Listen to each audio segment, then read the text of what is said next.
కవిత గారు ఒక అందగత్తె, యంగ్ ఏజ్లో ఇండస్ట్రీకి వచ్చారు. చాలామంది మిమ్మల్ని ప్రేమించుంటారు కదా, మీరు కూడా చాలా మందిని ప్రేమించుంటారు. అలా ఎప్పుడు జరగలేదా? అంటే మనసు పడడం సహజం కదండి, అది నేను మానవ సహజం. సూపర్ మ్యాన్ని పెళ్లి చేసుకోవాలనుకున్నా, ఆ, కుదరలేదు. బాబీ సినిమా చేసేటప్పుడు చూసినప్పుడు రిషి కపూర్కి పెళ్లి చేసుకో, లవ్ స్టోరీ చూసినప్పుడు కుమార్ గౌరవ్ని పెళ్లి చేసుకోవాలి అనుకున్నా, కృష్ణ గారి సినిమాలు చూసినప్పుడు కృష్ణ గారు లాంటి హస్బెండ్ రావాలి అనుకున్నా. అబ్బా, చాలా అందగారండి కృష్ణ గారు. నేను కృష్ణ గారు ఫ్యాన్ చాలా. పిచ్చి, నేను పిచ్చి.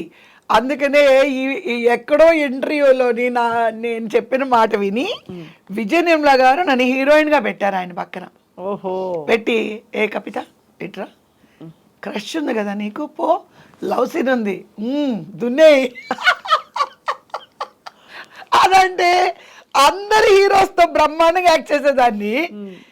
నేను ప్రేమించి గ్రేట్ ఫ్యాన్ అయిన కృష్ణ గారి దగ్గర మాత్రం అట్లా ఉండేది. ఇలాగే ఉండిపోయింది, స్టిఫ్గా ఉండిపోయేదాన్ని. ఏ కవిత, ఆవిడ కవిత అంటారు, ఎందుకని అడగండి, కోతి అంటారు. కవిత అంటే అర్థం తెలుసా? వచ్చేస్తున్నావు పిలిస్తే అన్నారు. కవిత అని అంటే వస్తున్నాను. ఏమని పిలిచాను? మీరు కవిత అన్నారా? అదే సరిగ్గా వినాలి, కవిత అన్నాను నేను అంటారు. నీ కవిత అంటే అర్థం తెలుసా అన్నాడు. తెలీదు. కోతి. అయితే మీరు నన్ను కోతి అంటున్నారంటే అది కాదు, దానికి ఇంకో పేరుంది, అల్లరి. అదే కృష్ణ గారితో నేను యాక్ట్ చేస్తున్నా. మొత్తం ఆవిడ ఎన్ని సినిమాలు కంటిన్యూస్గా కృష్ణ గారితో నేను హీరోయిన్గా చేశాను. ఎప్పుడు అయింది 5 నిమిషాలు కూడా నిలబడి నేను ఎప్పుడు మాట్లాడలేదు. మేబీ అది గౌరవం అనుకోవచ్చు. ఆయనకు అంత పిచ్చుందని ఆవిడ చెప్పారుగా, ఆవిడ నా ముందే చెప్తున్నారు. మీరంటే పిచ్చి, ప్రాణం, మీ ఫ్యాను, మీ అభిమాని. ఆయన ఊరికి అవునా అవునా అనేవారు, అంతే అంతే కదా. ఆయన మితభాషి, ఆయన చాలా మితభాషి కాబట్టి వండర్ఫుల్ హ్యూమన్ బీయింగ్, ఎక్సలెంట్. కానీ మిగతా హీరోలు అందరూ కూడా మంచిగా డీసెంట్గా డిగ్నిఫైడ్గా ప్రవర్తించేవారా? మీరంటే భయపడేవారా?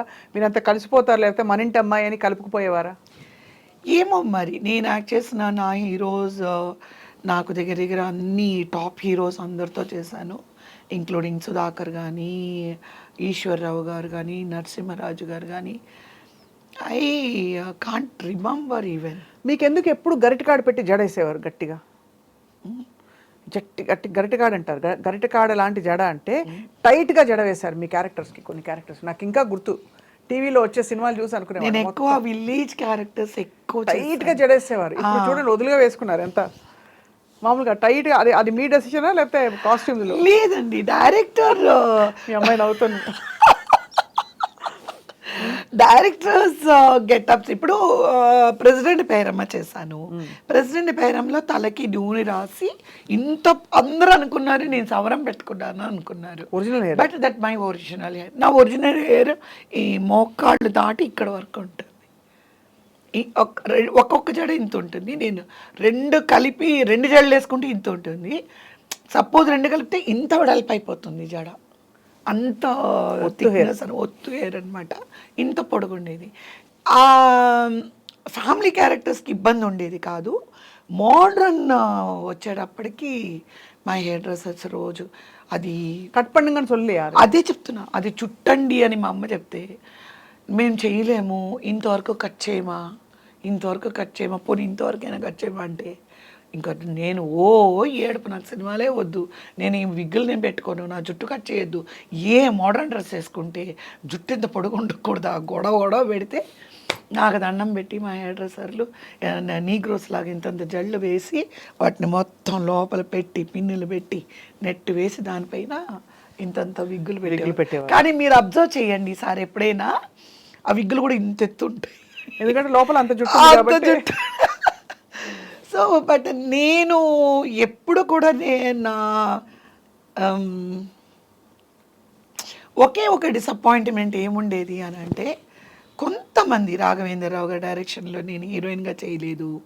దాసరి నారాయణరావు గారి సినిమా ఒక్క ప్రేమాభిషేకం, అందరూ ఏమంటారంటే అప్పుడు రాఘవేంద్రరావు నువ్వు చూస్తేనే చిన్న పాపలాగా అనిపిస్తావు, మా కంటికేమో మా ఆనట్లేదు అనేవారు. ఇట్స్ ఓకే, ఎందుకంటే వాళ్ళ పాయింట్ ఆఫ్ వ్యూలో they should feel comfortable. Correct. So but still I achieved so much. You are completely మీ స్పేస్ మీకుంది. అంటే మీ స్పేస్లోకి ఎవరు రాని ఒక స్పేస్ మీరు క్రియేట్ చేసుకున్నారు మీకోసం. ఆంధ్ర గవర్నమెంటు చెన్నారెడ్డి గారు ఆయన సీఎంగా ఉన్నప్పుడు నాకు కళాసుందరి బిరుదు ఇచ్చారు. ఆ ఇయర్ ఎవరికి ఇవ్వాలి అని అనుకుంటే నా మూవీస్ ఆ ఇయర్లో ఎక్కువ రిలీజ్ అయ్యాయి. కళని పోషించే సుందరి అనే ఒక బేసిస్లో కళాసుందరి అని చెప్పి నాకు బిరుదు ఇవ్వడం జరిగింది. అలాగే నీలం సంజీవరెడ్డి గారి చేతుల మీదుగా చెన్నై రాణి సీతమ్మయ్య హాల్లో ఆయన దగ్గర నుంచి కూడా నేను ఆటకార అలమేలు ఆయన చేతుల మీద బెస్ట్ సపోర్టింగ్ ఆర్టిస్ట్ అవార్డు తీసుకున్నాను. అప్పుడు నాకు నీలం సంజీవరెడ్డి గారు రాష్ట్రపతి అలా అంటే నాకు తెలీదు. I'm so innocent. సో లంగా ఓణి వేసుకున్నాను ఆ రోజు. లంగా ఓణి అంటే నాకు 14 years ఉంటాయి.